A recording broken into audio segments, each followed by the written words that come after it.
She was already halfway through the burning barn when the cowboy realized she hadn't come to be saved. She came knowing exactly what she was walking into. Smoke curled low across the frozen ground, stinging his throat as Wade dragged the pump handle down hard, water sloshing over his boots. The fire snapped loud against the wood, sparks lifting into the wind. And there she was, sleeves rolled, hauling a wet blanket straight into the heat without looking back. No shouting, no hesitation.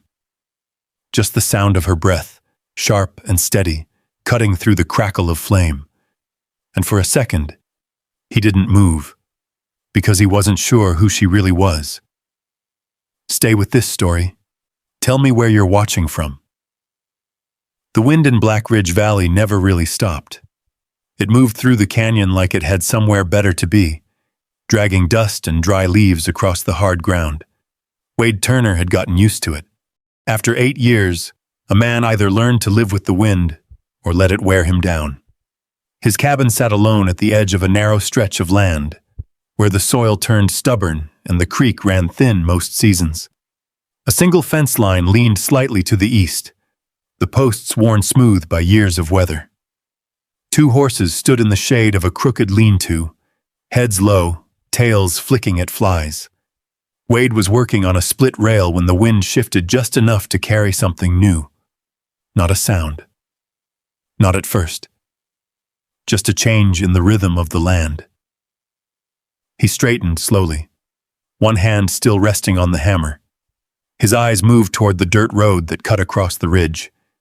A figure was coming up from the valley. No horse, no wagon, just a person walking. He watched without moving.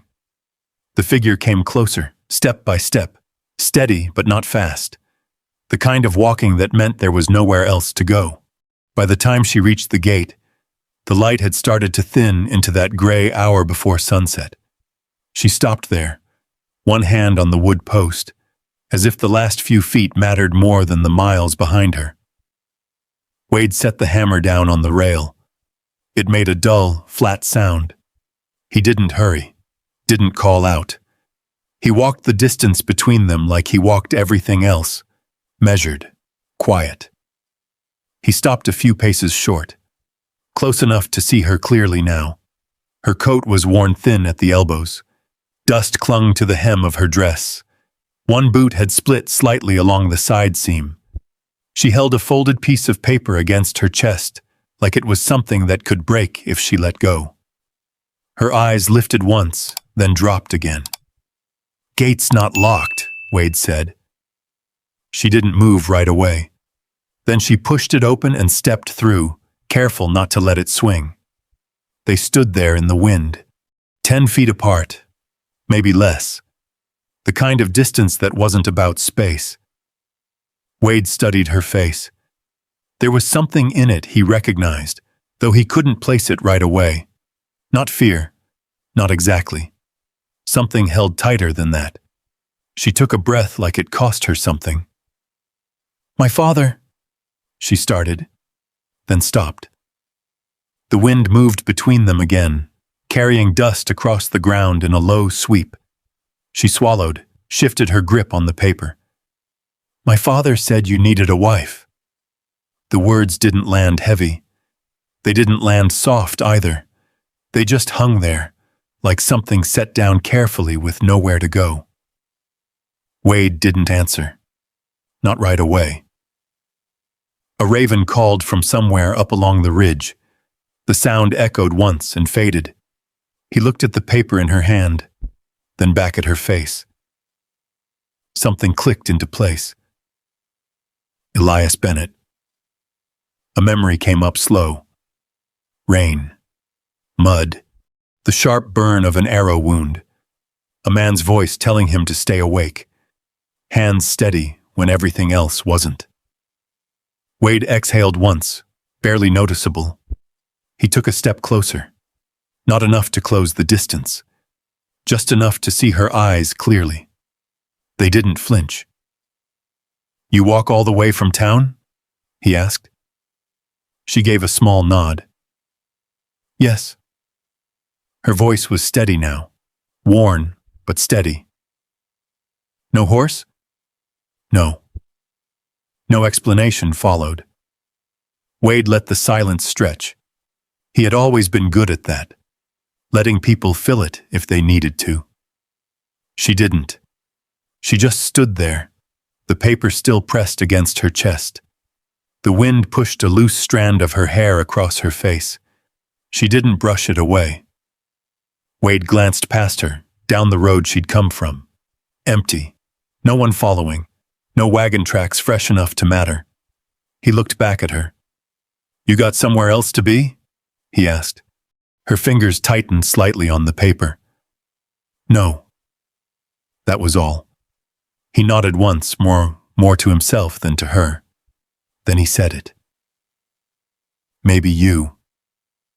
The words came out plain. No edge. No hesitation. For a moment she didn't seem to understand.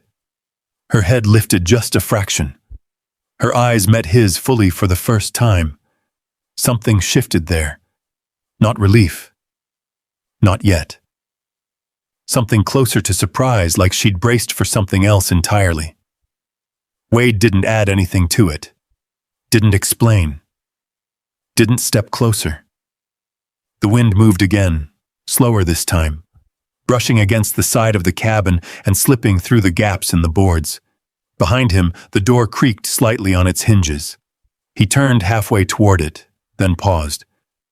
"Coffee's still warm," he said. Not an invitation. Not quite. He waited. She looked at the door, then back at him, then down at the ground between them. For a second, it seemed like she might turn and walk back the way she came. Instead, she took one step forward, then another. The distance between them closed by inches, not all at once. Wade stepped aside just enough to give her room to pass. She moved past him without touching, without brushing his sleeve. The air between them shifted as she crossed it. Inside, the cabin held the faint smell of coffee and wood smoke. A single cup sat on the table. Wade reached for another without looking at her. Behind him, the door closed with a soft, final sound. Outside, the wind kept moving. But inside, something had changed. Not loudly, not all at once. Just enough to be felt, and not easily undone. The cabin held its warmth close, like it didn't trust the cold outside. The fire in the stove had settled into a low glow, wood shifting now and then with a soft crack. Wade poured coffee into a second tin cup and slid it across the table without looking up. Zora didn't sit right away. She stood near the door, her hand still resting on the back of the chair, as if she might need it to steady herself. The letter was still in her grip. She hadn't let it go once. "You can read it," she said. Wade nodded once. He took the paper, unfolding it slow, careful not to tear the creases that had already been worn thin. The handwriting was tight, deliberate. He recognized it before he reached the name. Elias Bennett. Wade's eyes moved across the lines without hurry. No wasted words, just a request. Not even that. More like a final decision handed to someone who would understand it. He folded the letter again, same creases, same shape, and set it down on the table. "He didn't ask often," Wade said. Zora pulled the chair back and sat. The wood legs scraped softly against the floor. "No," she said. "He didn't." Wade leaned one hand against the table, the other still holding his cup. "He didn't drink." "How long you been in town?" 3 months? Work? Laundry? Some sewing?" A small pause. "Anything that didn't last?" Wade nodded like that told him enough. "And now?" Zora looked down at the cup in front of her. Steam curled up into the dim light. She wrapped her hands around it but didn't lift it. "Mrs. Greer says I've got until Friday," she said. "After that, my things go out on the street." She said it plain. No weight added. No plea in it. Wade pulled out the other chair and sat across from her. Not close. Not far. Just enough to hear without raising his voice. "The land here," he said, "doesn't run itself." Zora's eyes lifted slightly. "The fence needs fixing before the first hard frost. Feed needs counting. Accounts." He paused, as if that part didn't interest him much. "I don't keep them the way I should." Zora studied his face. Not searching, just measuring. "You offering me work?" she asked. "Something like that." She let out a small breath through her nose. Not quite a laugh.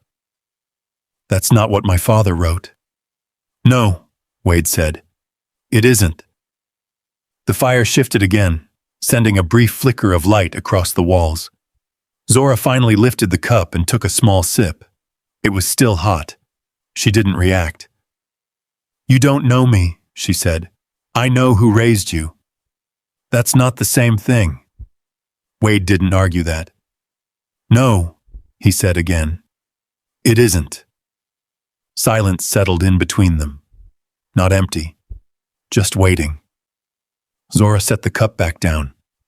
"You expect me to stay here," she said, "run your house, keep your books, and be grateful for it." Wade met her eyes this time. "I expect you to do your part." Nothing sharp in the words, nothing soft either. Zora held his gaze a second longer than before. Then she looked away, toward the window where the last light was thinning into gray. "People will talk," she said. "They already do." "That doesn't bother you?" Wade took a sip of his coffee finally. "It doesn't change anything that matters." Zora leaned back slightly in the chair. Her shoulders eased just a fraction. "And the rest of it?" she asked. "The part your land doesn't need?" Wade understood. "Civil arrangement," he said. "Judge signs it. That's all it is unless we both decide different later." Zora's fingers traced the rim of the cup. Slow, thoughtful. "And if I say no?" Wade stood. He took her cup, refilled it without asking, and set it back in front of her. "Then you finish your coffee," he said, "and I'll hitch the wagon in the morning. Take you back to town." He moved toward the stove, added another piece of wood. The fire caught it slowly. Zora watched him. The way he didn't press, didn't lean closer, didn't try to fill the space with words. After a moment, she reached for the letter again, smoothed it flat on the table with her palm. "My father trusted you," she said. Wade didn't turn around. "I know." Zora folded the letter once more, tighter this time. She sat there a long while, long enough for the coffee to cool. Then she said, "Thursday?" Wade glanced over his shoulder. "Judge comes through Boise City then," he said. "Morning." Zora nodded once. Not agreement, not refusal, just something set in place. Outside, the wind pressed against the cabin again, rattling the boards for a second before moving on.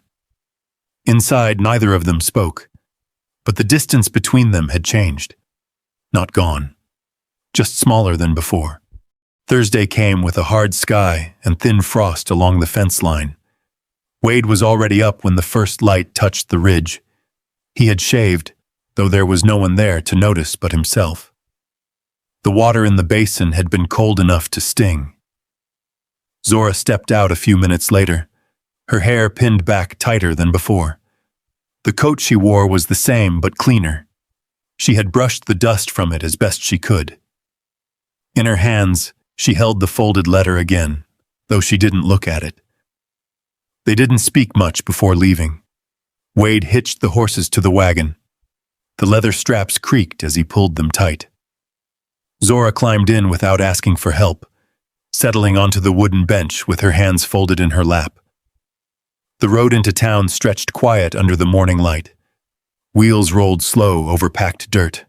A rider passed them once, tipping his hat to Wade, then looking again at Zora before riding on. Neither of them turned to watch him go. Boise City was already awake when they arrived. A wagon unloading flour outside the general store. A boy sweeping dust from the boardwalk with more motion than purpose. The smell of coffee drifting from the diner on the corner. Wade pulled the wagon up beside the land office. He stepped down first, then paused. Zora climbed down on her own. Inside, the room was small and warm, papers stacked in careful piles.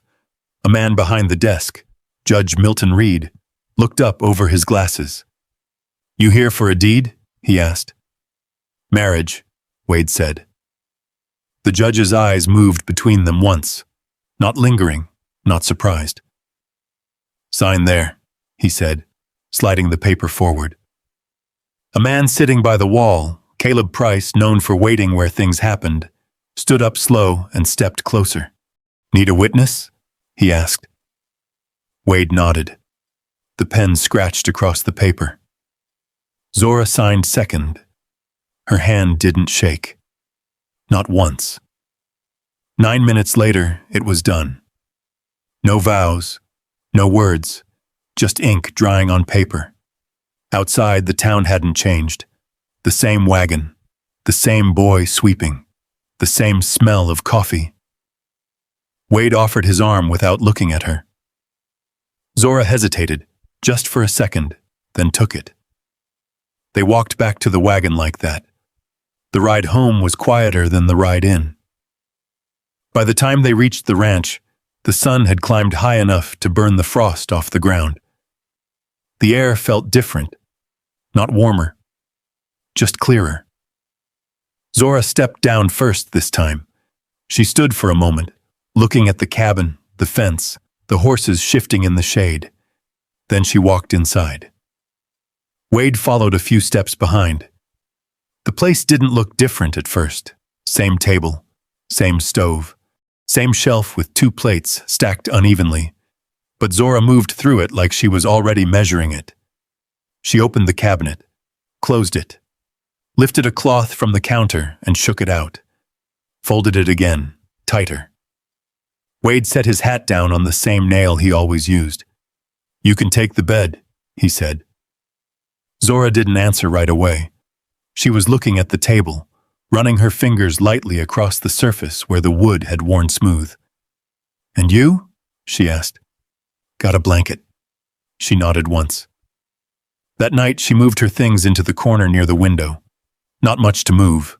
A small bundle of clothes. The letter tucked under the edge of the table. Wade spread his blanket near the stove. They didn't say goodnight. Morning came early again.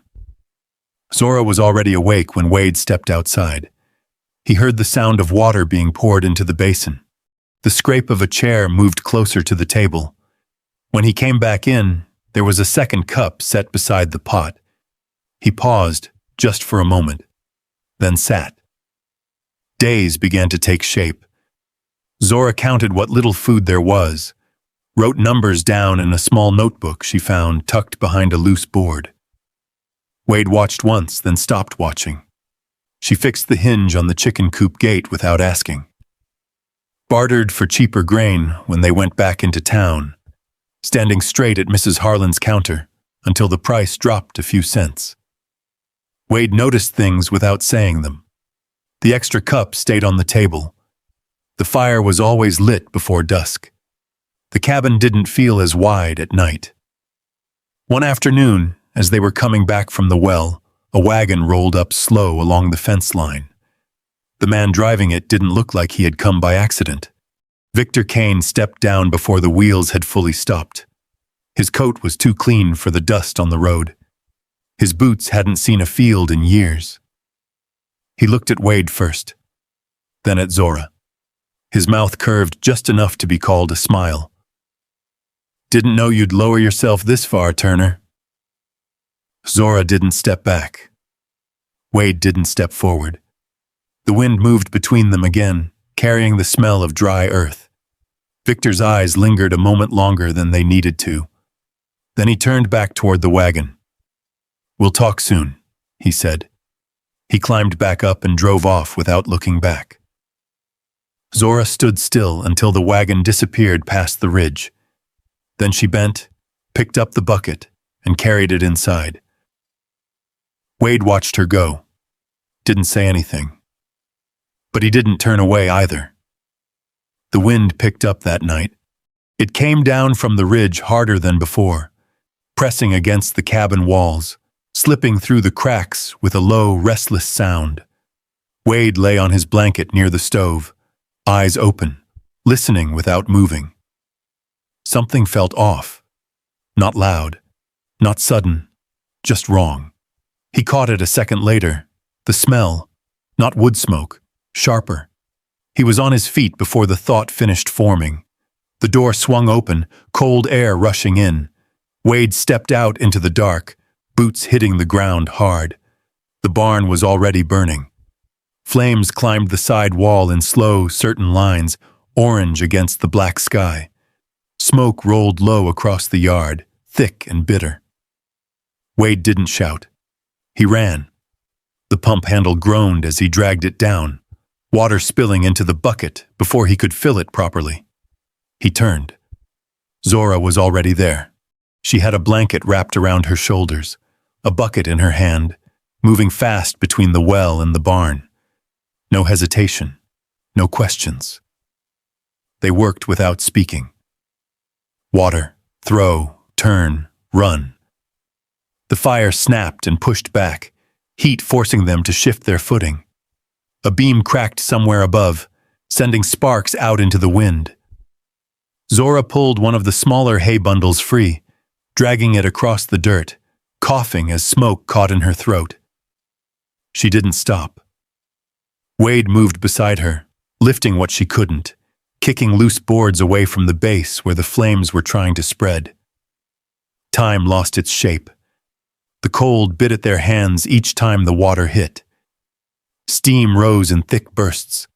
The wind tried to carry the fire further, but the ground around the barn held damp from the last frost. It slowed, not stopped, but slowed enough. An hour passed, maybe more. By the time the flames died down to a dull glow, the east side of the barn was gone. Charred beams leaned inward. The hay inside had collapsed into black ash. The horses were still in the far pasture, pacing but safe. Wade stood still, breathing hard, watching for any sign of the fire catching again. Zora set her bucket down. Her hands were red, shaking slightly, not from cold alone. She looked at the ground near the wall, stepped closer. There, in the dirt where the fire had started, the soil was darker, wet in a way it shouldn't be. The smell lingered, faint but sharp, oil. She didn't kneel, didn't touch it. "He thinks we'll leave," she said.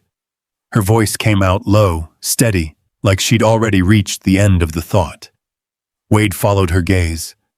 Said nothing at first. The wind moved through the broken frame of the barn, carrying the last of the smoke up toward the ridge. Then he looked toward the road leading back to town. The same road Victor Kane had taken that afternoon. "He thinks wrong," Wade said. Zora pulled the coat tighter around her shoulders. Ash streaked across her sleeve. A strand of hair had come loose, stuck against her cheek. She didn't brush it away. Wade walked back toward the cabin, picked up the coat she had dropped earlier, and came back without a word. He held it out. She took it this time without hesitation. Their fingers brushed. Just once. Neither of them pulled back too quickly. Zora slipped the coat on, the fabric heavy and warm against her shoulders. She stood there a moment longer, looking at what remained of the barn. Not ruined. Not entirely. Still standing. Wade stepped beside her, not close, but closer than before. The wind eased, just slightly.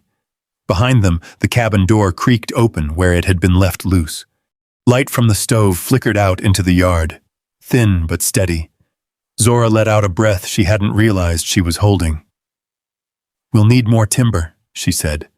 Wade nodded. "In the morning." Another pause.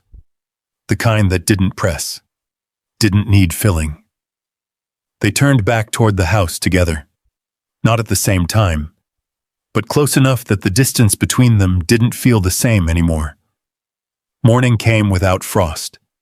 The air held a different weight, softer somehow, though the ground was still hard beneath their boots.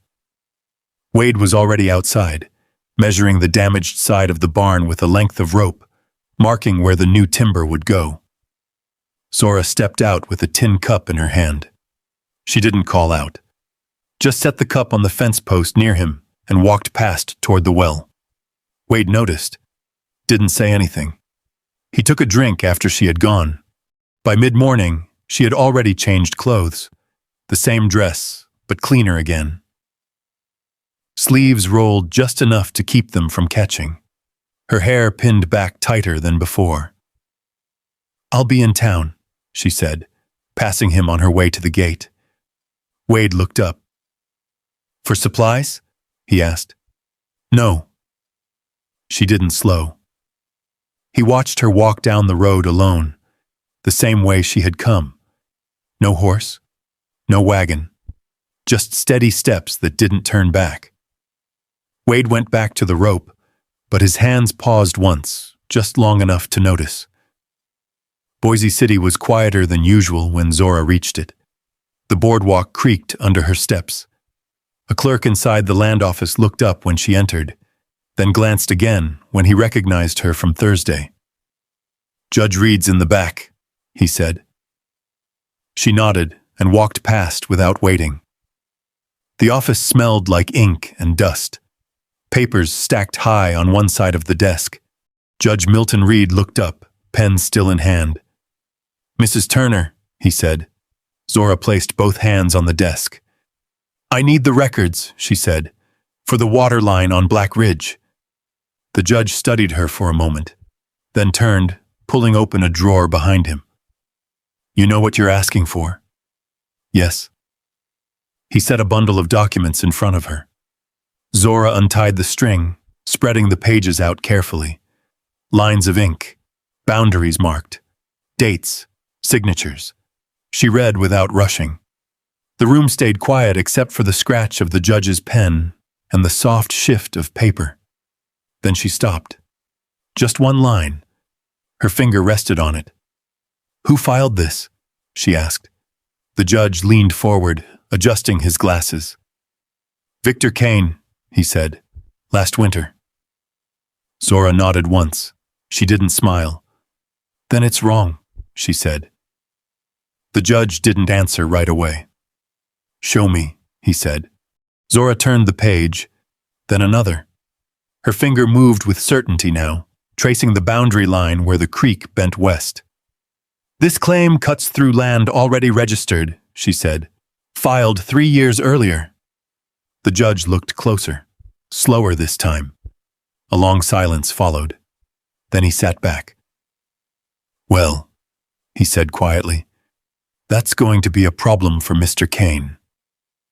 Zora gathered the papers, retied them, and slid them back across the desk.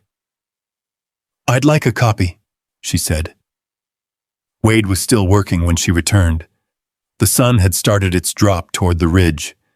The new timber lay stacked beside the barn. He was fitting one of the beams into place, tapping it into alignment with slow, steady strikes. Zora stopped at the gate. He didn't look up right away. "You were gone a while," he said. "I needed to be." She stepped inside, closing the gate behind her. Wade set the hammer down. "What did you find?"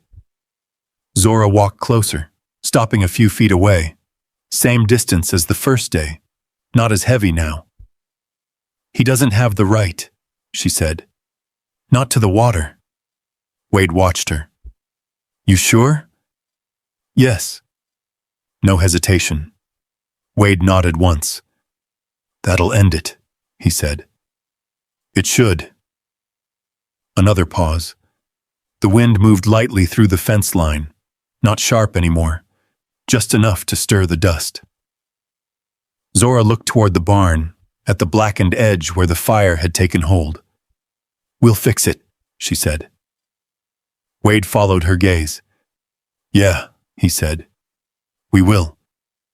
She turned to go inside. Wade's voice stopped her. "You can leave," he said, "if that's what you planned." Zora didn't answer right away. She set the cup she was still holding down on the fence post, the same place she had left it that morning. Then she looked back at him. "I stopped planning that," she said. Nothing more. Wade stood there, the hammer still in his hand. He nodded once. Not agreement, not surprise. Just something settling into place. Zora stepped past him, heading toward the cabin.